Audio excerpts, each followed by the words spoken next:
이번 주 이 토라 포션의 파라샤가 이 출애굽 이후의 삶을 보여주고 있습니다. 애굽에서 너무 힘들었어요. 많은 노동을 하게 되고, 그리고 주님 살려주세요. 남자들은 태어나자마자 무슨 죄가 있습니까? 나일강에 던져서 죽여야 되고, 그걸 보내는 엄마들은 그것 때문에 가슴이 아프고, 그런 아우성을 주님께서 보고 듣고 알아서 이스라엘 백성을 드디어 애굽에서 구해냈습니다. 구해내서 와, 우린 해방이다 할 줄 알았더니 바로 앞에 홍해가 딱 있습니다. 이스라엘 백성들이 막 분노를 해가지고 우리가 죽을 데가 없어 여기로 끌고 왔냐고 난리치고, 그래도 또 기적이 일어나서 홍해를 또 통과하고, 이제 홍해를만 통과하면 다 그냥 탄탄대로가 열릴 줄 알았더니 먹을 물이 없네요. 그래서 물 달라고 막 하고 하게 되고, 물이 나타났는데 물이 쓴물이 나타나고, 그리고 이거 해결된 줄 알았더니 해결된 줄 알았더니 이제 애굽에서 갖고 온 음식이 다 떨어져 버린 거죠. 야, 우리 여기서 굶어 죽게 생겼다 하면서 불평과 불만이 막 나오게 됩니다. 거기에 이제 알다시피 이제 만나를 주시고 메추라를 공급하신 얘기가 이번 주 파라샤의 얘기로 나옵니다. 이거를 우리 강대회 목사님의 토라 포션에는 여러분 광야 훈련소 어디까지 가봤냐 이렇게 물어보셨는데, 그렇습니다. 아니, 출애굽을 하면 정말 모든 게 다 잘 될 줄 알았는데 갑자기 훈련소 온 것처럼 배고프기도 하고 목이 마르기도 하고 앞에 홍해가 있기도 하고 아말렉이 쫓아오기도 하고 이런 일을 당하더라는 거죠. 근데 이 하나님 영적 원리가 이 출애굽만 있는 것이 아니라 예수님 당시에도 이스라엘 백성에게 적용되었고 또한 우리에게도 적용된다는 것이죠. 이번 주 파라샤에 있는 이 신약 부분을 한번 읽어보도록 하겠습니다. 우리 요한복음 6장 그 중에 22절부터 35절까지 말씀입니다. 이튿날 바다 건너편에 서 있는 무리가 배 한 척 외에 다른 배가 거기 없는 곳과 또 어제 예수께서 제자들과 함께 그 배에 오르지 아니하시고 제자들만 가는 것을 보았더니, 그러나 디베라에서 배들이 주께서 축사하신 후 여럿이 떡 먹던 그곳에 가까이 왔더라. 무리가 거기에 예수도 안 계시고 제자들도 없음을 보고 곧 배들을 타고 예수를 찾으러 가버나움으로 가서 바다 건너편에 만나 납비에 언제 여기 오셨나이까 하니, 예수께서 대답하여 이르시되 내가 진실로 진실로 너에게 이르노니 너희가 나를 찾은 것은 표적을 본 까닭이 아니요 떡을 먹고 배부른 까닭이로다. 썩을 양식을 위해 일하지 말고 영생하도록 양식을 위하여 하라. 이 양식은 인자가 너에게 주리니 인자는 아버지 하나님께서 인치신 자니라. 그들이 묻되 우리가 어떻게 하여야 하나님 일을 하오리이까? 예수께서 대답하여 이르시되 하나님께서 보내신 일을 믿는 것이 하나님의 일이니라 하시니, 그들이 묻되 그러면 우리가 당신을 믿도록 행하시는 표적이 무엇이니까? 하시는 일이 무엇이니까? 기록된 바 하늘에서 그들에게 떡을 주어 먹게 하였다 함과 같이 우리 조상들은 광야에서 만나를 먹었나이다. 예수께서 이르시되 내가 진실로 너희에게 이르노니 모세가 너희에게 하늘로부터 떡을 준 것이 아니라 내 아버지께서 너희에게 하늘로부터 참떡을 주시나니, 하나님의 떡은 하늘에서 내려 세상에 생명을 주시는 것이니라. 그들이 이르되 주여 이 떡을 항상 우리에게 주소서. 예수께서 이르시되 나는 생명의 떡이니 내게 오는 자는 결코 줄이지 아니할 터이요 나를 믿는 자는 영원히 목마르지 아니하리라. 예수님 당시에 예수님이 이스라엘 백성들을 막 치유하시고 귀신을 내어 쫓고 하니까 많은 사람들이 예수님을 따라왔습니다. 뭔가를 얻잖아요. 보고 있기 때문에. 요한복음 5장에는 38년 된 병자, 아무도 치료할 수 없는 병자가 치유된 것을 말하고 있습니다. 그 요한복음 6장 시작도 2절에 큰 무리가 따르니 이는 병자들에게 행하는 표적을 보았습니다. 그래서 병이 낫고 하니까 많은 사람들이 예수님을 쫓아온 거예요. 많이 모이다 보니까 이제 먹을 것이 부족해졌습니다. 이걸 어떻게 할까? 예수님이 큰 무리가 자기의 온 것을 보시고 빌립에게 아니 이 사람들을 어떻게 하면 먹일 수 있을까 할 때 빌립이 그걸 가지고 이 사람들 먹여 살리려면 돈이 200데나리온 갖고도 부족할 것 같아요 라고 얘기했습니다. 우리 식으로 말하면 하루치 일당을 10만 원으로 계산한다면 200대는 2천만 원 정도가 당장 필요한 거죠. 2천만 원 우리 지금 돈이 없는데요. 그때 주님이 네가 있는 것을 달라고 하십니다. 그리고는 거기에 어린 아이가 보리떡 5개와 물고기 2마리를 가지고 있는 걸 보시고 그것을 가지고 5천 명이나 먹인 사건이 바로 앞에 나타납니다. 어마어마한 사건이 나온 거죠. 이제 확실하게 가시화가 됐습니다. 예수님을 따라다니면 병도 낫고 예수님을 따라다니면 배고플 걱정이 없다. 빵을 먹을 수 있다. 하는 것을 확신을 하게 되는 거죠. 그러면 더 많은 사람들이 예수님께 오게 되었습니다. 그들이 와서 예수님께 원하는 것은 무엇입니까? 계속 빵을 달라고 요청합니다. 그리고 당신이 이 능력으로 우리를 다스려 달라고 요청하죠. 그것을 왕으로 삼는다고 얘기했습니다. 그래서 14절에 그 사람들이 예수께서 행하신 이 표적을 보고 말하되 이는 참으로 세상에 오실 그 선지자라 하더라. 그러므로 예수께서 그들이 와서 자기를 억지로 불러서 붙들어 임금으로 삼으려는 거 아시고 다시 혼자 산으로 떠나가니라. 많은 사람이 쫓아왔지만 그들이 원하는 것은 예수님이 누구신지에 관심 있나 보다는 예수님이 행하는 치료, 예수님이 행하는 귀신을 내어 쫓는, 그리고 예수님이 주시는 먹을 거를 원했다는 것을 알 수가 있습니다. 그래서 예수님이 산에 올라가셨다고 하시죠. 산에 올라가셔서 거기서 또 기도도 하시고 이런 일을 하게 됩니다. 그런데 오늘 본문에 시작한 것처럼 예수님이 이 출애굽 이번에 베샬라흐에 나온 것과 거의 비슷한 이 모티프로 이게 이루어져 있습니다. 산에서 내려오니까 예수님의 제자들이 벌써 이쪽 지금 엔게부라고 얘기하죠. 거기에 이제 키부츠 있는 이 정도에서 가버나움으로 배 타고 간 거예요. 네. 이걸 가고 예수님은 나중에 산에서 내려오셨습니다.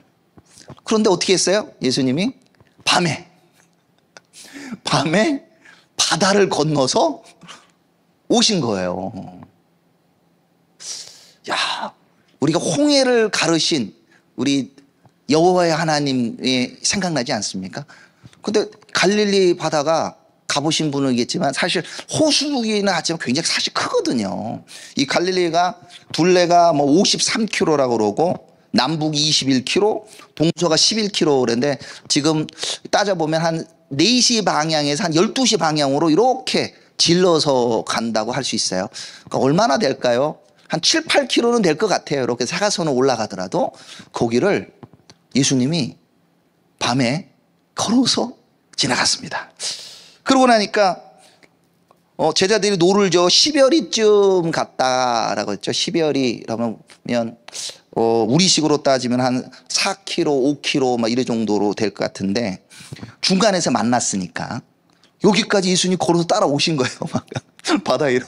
그래서 물론 다른 그 본문에서는 예수님이 베드로를 부르고 뭐 이런 장면도 나오지만 여기는 그거 나오지는 않고 이르시되 내니 두려워하지 말라 하신데 이에 기뻐서 배로 영접하니 배는 곧 그들이 가려던 땅에 이르렀다. 그곳이 바로 가버나움이었습니다.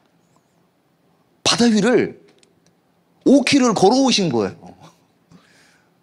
그 다음날 난리가 난 거예요. 오늘 본문에 읽은 것처럼 사람들이 야 예수님 오니까 놀라운 이적이 생겼어. 그래가지고 이제 누구까지 왔어요? 이쪽 그 엔게부 쪽에서 반대편에 티베리아, 지금도 티베리아에서 사람들 배 타고 넘어온 거예요. 와 예수님 오면 뭐가 생긴대. 그래가지고 배를 타고 다 와서 보니까 배가 사람이 없어. 예수님도 안 계시고 예수님의 제자도 없는 걸 발견한 거예요. 어디 갔을까? 분명 예수님 어저께 갈 때 제자들만 가고 예수님이 안 갔는데, 그렇죠? 그럼 산에 기도하러 갔다가 이제 내려갈 때가 됐는데 어제 찾던 사람들 5,000명 있는 사람들 그리고 저 갈릴리 건너편에 있던 사람까지 찾아본 거죠. 어디 갔을까 수소문 했더니 가버나움에 가 계신 거죠. 야, 이거 언제 갔지? 하고 하면서 그 사람들이 예수님을 막 쫓아온 거예요. 예수님, 랍비요, 언제 여기까지 오셨어요? 이분들은 언제라는 거에 관심이 있을 뿐이지 어떻게 저분이 가셨을까? 바다를 건너간다 바다든지 이런 거는 사실 상상도 할 수 없는 거죠. 근데 예수님이 그 물어보는 의도를 너무 잘 알고 계셨어요. 너희가 나를 찾는 것은 바로 표적을 본 까닭. 그러니까 이 표적은 이걸 통하여 예수님이 성경에서 말하는 그 선지자, 성경에서 말하는 메시아라는 것을 깨닫기를 원하는 것이 아니라 그렇게 따져보는 사람은 어떻게 갔을까? 바다를 건너가셨대 하면서 출애굽의 홍해를 가르는 사건을 기억해 줄 수 있었겠죠. 일부는 분명 깨달았을 거예요. 예수님 제자 같은 경우. 그러나 대다수는 거기는 관심 없어요. 예수님 따라다니면 떡이 생긴더라. 그래서 예수님 그 소식을 알고 너희가 나를 찾는 이유는 떡을 먹고 배부르려는 까닭이다라고 이 사람들의 의도를 명확하게 지금 지적한 것을 볼 수가 있습니다. 마치 이스라엘 백성들이 애굽을 떠나서 홍해를 건너갔고도 홍해를 건너가기 전에 얼마나 놀라운 일이 있습니까? 10가지의 재앙. 이집트 사람들에게는 재앙이고 이스라엘 백성에게는 하나님이 어떤 분이신지를 보여주는 10가지 큰 이적을 보았고 또한 그들의 눈앞에서 홍해가 갈라진 걸 봤어요. 그러면 어떤 마음이 필요하냐면 하나님께서 우리에게 놀라운 일을 앞으로도 행하실 거라는 것을 믿어야 되는 거죠. 그래서 우리 하나님을 이 주님을 경배할 때 어제도 계셨고 지금도 계시고 장차 오실 분, 어제도 그랬고 지금도 그렇고 앞으로도 신실하신 하나님을 봐야 될 텐데 이스라엘 백성들은 출애굽하고 홍해를 가른 거 싹 잊어먹고 양식이 떨어졌다는 소리를 듣고 막 부르짖게 되었죠. 출애굽기 16장에 보면 우리가 애굽 땅에서 고기 가마 곁에서 있을 때와 떡을 배불리 먹던 때 여호와의 손에 죽었더라면 좋았을 것을 너희가 이 광야로 우리를 인도하여 내어 이 온 회중이 줄여 죽게 하는도다. 아니 이 백성을 죽이려고 했다면 그들을 가만히 두면 되는 거잖아요. 하나님께서 놀라운 이적을 보여주시고 기적을 통하여 인도하신 이유는 이 백성을 인도하자는 것이지 죽인다고 생각했으면 그냥 애굽에 들어왔을 거 아니에요. 근데 이스라엘 백성들은 그때가 좋은 거라고 생각해요. 그러니까 이게 일종의 노예적인 사고죠. 애굽에 있다 보니까 이 하나님을 신뢰하기보다는 지금 먹을 거에 대해서 집착하는 것을 볼 수가 있습니다. 그들이 부르짖을 때 하나님 뭘 주셨습니까? 만나를 주셨어요. 만나라는 게 사실 메나? 이게 뭐야? 이거거든요. 히브리 원래 뜻은 이들에게 초자연적인 공급함으로 공급한 걸 볼 수 있습니다. 이 이슬처럼 주위에 떨어졌고 이스라엘 백성에게 한 오멜씩 취할 수 있도록 했습니다. 한 오멜 각자 한 병씩 한 병 정도 한 2리터 우리 생수병 정도 하나 채울 정도의 것을 다 가져가게 했어요. 근데 이 만나를 주신 이유를 하나님은 이스라엘 백성의 주님을 신뢰하는 것을 보도록 시험하신다고 얘기했습니다. 처음에는 주님을 못 믿는 사람들 이 만나가 내일 안 내릴지도 몰라. 그래서 어떻게 해요? 더 많이 가져갑니다. 근데 먹고 남은 것은 썩어버렸어요. 다음 날에 또 갖고 가도 또 썩는 거죠. 그럴 때 하나님이 나에게도 공급해 주신다는 것을 배우게 되는 거죠. 또한 오늘은 금요 샤바시잖아요. 금요일 날 아침에는 2배가 내린 거예요. 네. 토요일 날 따로 일을 안 가도 됐을 정도. 그런데 토요일 날에도 분명 성경에 나옵니다. 아침에 나가가지고 만나를 구하는 사람들이 있었다고. 하나님이 만나를 준 걸 통하여 하나님을 신뢰하나 안 하나를 훈련시키는 거죠. 그러면서 하나님이 우리의 공급자가 되시는구나라는 것을 깨달아 알 수 있도록 했다는 거죠. 마치 지금 요곡 사건과 예수님의 사건과 연결되어 있는 거죠.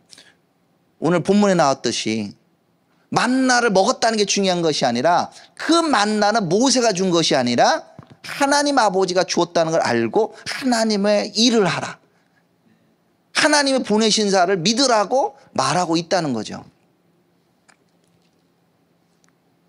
하나님이 공급자가 되신다는 거예요. 야, 우리 생각해 봅시다. 이걸 우리 현대적 버전으로. 제가 가끔 이런 비유를 쓰는데, 식당에 가서 웬만큼 설렁탕 하나를 먹어도 요즘 한 15,000원 하더라고요. 그쵸? 제가 좀 과장하는 게 약간 조금 계산하기 쉽게. 저희 집은 이제 식구가 6명입니다. 예, 6명이에요. 예, 6명이, 한 끼를 일단 먹으려고 하면은 어떻게 돼요? 한 9만원 드는 거예요. 예, 9만원. 93, 27. 그냥 아침마다 제 통장에 30만원이 딱 꽂히는 거예요. 근데 안 쓰면 다음날 없어져. 그럼 어떻게 돼요? 열심히 잘 먹고 살겠죠. 그러면 우리 한 달치 계산하면 거의 900만 원씩 매달 넣으면 솔직히 걱정하겠어요? 뭐 먹고 살까? 2023년 뭐 살까? 고민할 필요가 없는 거예요. 왜? 매일 아침마다 통장 딱 찍어보면은 27만 원 딱 찍혀 있다고 생각해 보세요. 할렐루야죠? 아멘은 안 하시네. 진짜 놀라운 일이죠. 우리 하나님은 그보다 더한 하나님이시라는 거죠. 그거를 날마다 우리에게 훈련시키기를 원하신다는 거예요. 돈이 중요한 게 아니라 하나님 공급하신다는 걸 알도록. 그러니까 이스라엘 백성을 만나를 통해 우리에게 훈련시켰던 것처럼 지금 예수님도 당신을 따라오는 무리들에게 그것을 지금 말씀하고 있는 거예요. 얘들아, 너무 만나 좋아하지 마. 만나가 아니라 만나를 주신 하나님을 믿어야 돼. 하나님의 일을 해야 돼. 그리고 그 만나가 의미한 것은 바로 내가 바로 생명의 떡이야. 내가 바로 하늘에서 온 나른 떡이야. 만나를 먹은 사람들도 광야에서 죽었어. 사실 그렇잖아요. 만나를 먹었는데도 광야에서 하나님을 의심하고 불평하다가 죽었어요. 만나가 아니라 만나를 주시는 그분, 하나님과 인격적인 관계를 하도록 주님께서 계속 말씀하시고, 예수님은 그분이 그 당시에 있는 것이 바로 나야. 내가 홍해를 갈았고 내가 만나를 준 그 사람이야. 내가 그 하나님이야. 나를 먹어. 만나 뭐 먹고 살까 고민하지 말고 내가 생명의 떡이다 얘기하는 거예요. 하나님의 보내신 자 예수와를 믿는 것이 하나님의 일입니다. 더 이상 우리가 예수님을 믿는 것이 교회를 다니고 그런 것이 교회 가니까 만나가 생기더래, 교회 가니까 병이 나았더래, 교회 가니까 사업이 잘 되더래, 여기에 머물러서는 결코 안 됩니다. 우리는 그 예수님의 그 자체에 초점을 맞춰야 돼요. 그분과 인격적인 관계를 가져야 된다는 겁니다. 물론 예수님과 인격적인 관계를 맺었어요. 주님 따라다니는데 일시적으로 물이 떨어질 수도 있습니다. 일시적으로 내가 먹는 물이 갑자기 쓴물처럼 느껴질 때가 있어요. 일시적으로 먹을 것이 떨어질 수도 있습니다. 그렇지만 그것은 일시적인 거지, 하나님이 굶겨 죽이려고 아니면 목말라서 죽게 하고자 한 의도는 결코 없다는 거죠.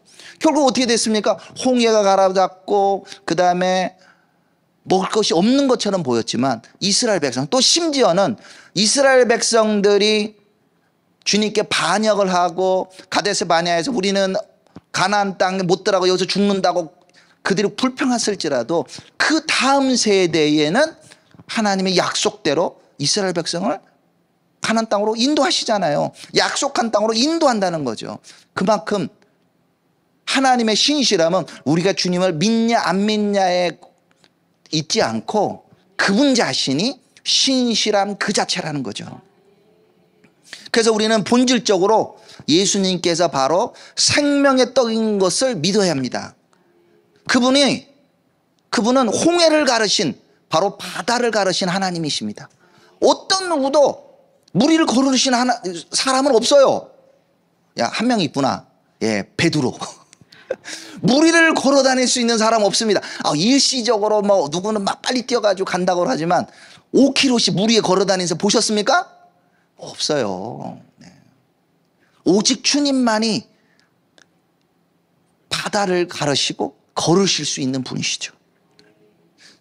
그분만이 우리에게 참된 영생을 주실 수 있고 그분만이 우리에게 참된 떡을 주실 수 있습니다. 그래서 6장 47절에 이렇게 말씀하십니다.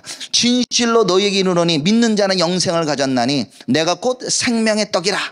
너희 조상들은 광야에서 만나를 먹어도 죽었거니와 이는 하늘에서 내려오는 떡이니 사람으로 하여금 먹고 죽지 아니하게 하는 것이니라. 나는 하늘에서 내려온 살아있는 떡이니 사람이 이 떡을 먹으면 영생하리라. 내가 줄 떡은 곧 세상의 생명을 위한 내 살이나 하시니라. 근데 이 말씀을 듣고 사람들은 좋아했나요? 안 좋아했습니다. 예, 솔직히 안 좋아했어요. 네. 이 얘기를 듣고는 아니 내가 알기로는 나사렛 목수의 아들이로 알고 있었는데 자기가 무슨 생명의 떡이래? 그러면서 많은 사람들이 예수님을 떠난 것을 볼 수 있습니다. 그들에게 다 떠나고 난 다음에 예수님이 묻습니다. 너희도 떠나겠느냐? 왜? 빵을 줄 줄 알고 떡을 줄 줄 알았는데 떡이 아니라 나를 믿으라고 그러니까 사람들은 주님을 떠났어요. 그래서 예수님이 묻습니다. 예수께서 12제자에게 이르시되 너희도 가려느냐? 여러분, 예수님을 쫓아갈 때 떡이 안 생기고 갑자기 쓴물처럼 나오고 고난이 역경이 생긴다고 예수님을 떠나실 건가요?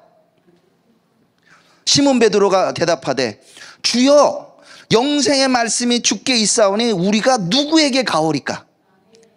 베드로는 진짜 중요한 고백을 하고 있는 거예요. 우리는 당신을 떡 때문에 쫓아다니는 사람 아닙니다. 영생의 말씀이 당신인데 우리가 어디로 가겠습니다. 이 고백이 우리 고백이 되기를 원합니다. 네. 그런데 많은 사람들은 예수님을 떡 때문에, 예수님의 표적 때문에 따라다니게 됩니다. 실제로 경제가 어려울 때 떡 문제를 해결하겠다는 사람들이 나타납니다. 내가 너희들을 경제적 어려움에서 구원해 줄게 하면서 사람들에게 유혹합니다. 대표적인 사람이 누구인지 아십니까? 바로 1차 세계대전 이후에 이 독일에 있는 사람 엄청난 인플레 때문에 하루 동안 일해가지고 떡 한 덩이 살려면 돈을 한 주머니씩 들고 와야 했다 합니다. 그러니까 너무 힘들어서 사람들이. 그때 히틀러라는 사람이 나타나서 이 문제 해결해 줄게. 너희들 먹고 살게 해줄게. 너네가 왜 이렇게 살게 되는지 알아? 유대인 때문에 그래. 유대인들이 너희들 먹을 떡을 훔쳐가서 그래. 나한테 권력을 주면 내가 너희들에게 떡을 줄게. 그랬더니 어떻게 합니까?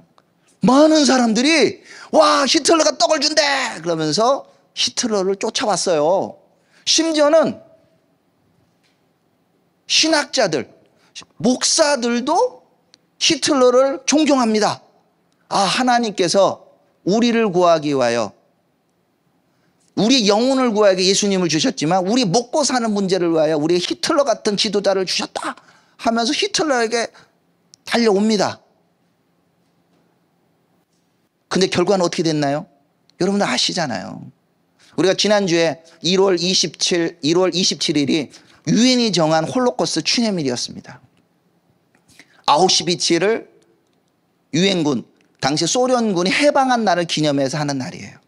그 홀로코스트의 맥락을 보면 이 떡 문제를 해결해 주겠다는 악한 지도자를 사람이 따랐기 때문에 발생한 일이에요. 시편 118편에도 예수님을 이 메시아를 바라보면서 이렇게 고백합니다. 여호와여 우리를 구원하소서. 그 구원하소서 그 표현이 뭐냐? 바로 호시아나입니다. 호산나라고 우리가 번역되어 있죠. 호시아나 아나 아도나이 호시아나. 주여 여호와여 제발 우리를 구원해 주소서. 아나 아도나이 핫질리아나 우리를 형통하게 하소서. 혹시 그런 지도자만 찾고 계시지 않나요? 그런데 뒷부분은 바루카바 베셴 아도나이 여호와의 이름으로 오는 자는 복이 있음이로다. 우리의 먹을 문제 해결해 주고 우리를 형통하게 한다고 해서 그를 섣불리 따라가면 진짜 메시아인 예수와를 놓치고 잘못된 메시아를 만날 수가 있다는 겁니다. 독일 사람들 그렇게 멍청한 사람들 아니었어요. 당신은 전 세계에서 제일 똑똑하다고 하는 사람은 독일 사람들이었어요. 그렇지만 그들이 예수와라는 본질을 놓치고 떡의 문제, 형통의 문제를 쫓다가 실패한 것을 우리가 기억합니다. 우리는 마음으로 우리가 결단을 해야 됩니다. 주님만 믿고 따라갑니다. 영생의 말씀이 여기 있는데 우리가 어디로 갑니까? 주님만을 쫓아갑니다. 우리가 주님과 함께하는 그것을 우리 성찬을 통해서 하게 됩니다. 우리가 지난주 이 파라샤에도 유월절을 기념하는데 유월절을 통하여서 나타났듯이 바로 우리가 잘잘못이 아니라 우리가 이 어린 양의 피를 바른 사람들은 다 살듯이 우리가 예수님의 피를 의지하여 나아가고 그리고 떡을 먹으면서 예수님이 참된 떡입니다 라고 우리를 고백하게 되는 거죠. 우리가 성찬을 하면서 오늘 나오는 말씀들 한번 기억하기 원합니다. 만나를 먹는 것이 아니라 우리는 예수와 당신을 먹습니다. 우리가 주님을 믿고 쫓아가면 주님께서 우리와 함께 하십니다. 바로 예수님이 우리를 버리지 않는다는 것은 바로 예수님이 이미 십자가에 지시면서 확정해 주셨기 때문입니다. 그분이 우리에게 약속하셨습니다. 내가 세상 끝날까지 너희와 항상 함께 있으리라. 2023년 어떻게 주님 경제가 어렵고 어떻게 될지 모르겠어요. 그렇지만 주님은 우리와 함께 하십니다. 우리를 광야에서도 이끌어 가실 겁니다. 구름 기둥과 불 기둥으로 우리에게 인도하심을 주실 겁니다. 우리는 염려하지 말고 주님이 말씀하신 것을 기억하기 원합니다. 무엇을 먹을까? 무엇을 마실까? 무엇을 입을까? 하지 말라. 이는 다 이방인들이 구하는 것이라. 너희 하나님 아버지께서 이 모든 것이 너희에게 있어야 할 줄을 아시느니라. 그런즉 너희는 먼저 그의 나라와 그의 의를 구하라. 그리하면 이 모든 것을 너희에게 더하시리라. 주님을 믿고 나가기 원합니다.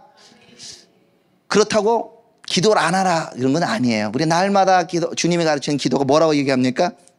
오늘 우리에게 일용할 양식을 주옵소서. 우리 기도하겠습니다. 주님, 우리 예수님 당신을 먹기를 원합니다. 당신이 참된 생명의 떡이며 영생의 떡임을 고백합니다.